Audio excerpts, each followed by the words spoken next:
بالحجة بالحجة بالحجة بالحجة بالحجة عليه السلام.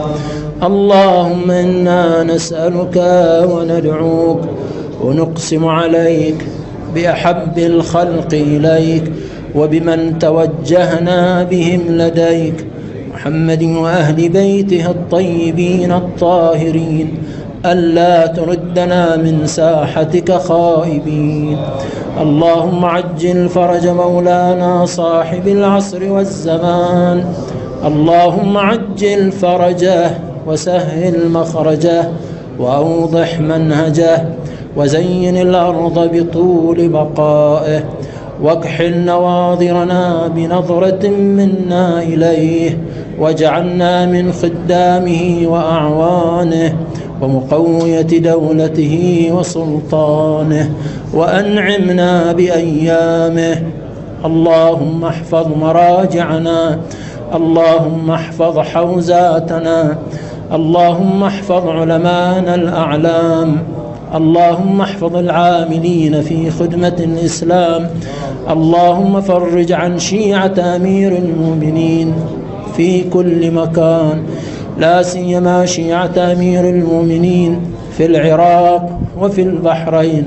اللهم ادفع عن المظلومين والمستضعفين شر الأشرار وكيد الفجار. اللهم آمنا في أوطاننا، ولا تسلط علينا من لا يخافك ولا يرحمنا. اللهم انتقم لنا ممن ظلمنا وسفك دماءنا واستحل حرماتنا وهدم مساجدنا. اللهم أرنا فيهم بأسك وقدرتك وسطوتك. اللهم انتقم لنا منهم انتقاما عاجلا قريبا. اللهم أرنا فيهم عدلك ونقمتك وسطوتك يا قهار يا جبار يا منتقم يا عزيز يا جبار. اللهم فرج عن جميع المؤمنين والمؤمنات، اللهم فرج هم كل مهموم وغم كل مغموم، واقض حاجة كل محتاج، وأد دين كل مدين، ومن على كل مريض من مرضى المؤمنين بالشفاء والعافية، لا سيما المرضى المنظورين. اللهم اشفهم بشفائك وداوهم بدوائك وعافهم من بلائك. هناك مرضى يسألونكم الدعاء لهم بالشفاء.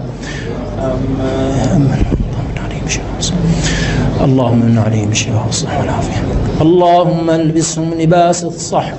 البسهم لباس الصحة والعافية عاجلا، وأقر عيون أهاليهم بسلامتهم. اللهم فرج عن إخواننا المعتقلين في سجون الظالمين، وارجعهم إلى أهاليهم سالمين غانمين. اذكروا أسماءهم.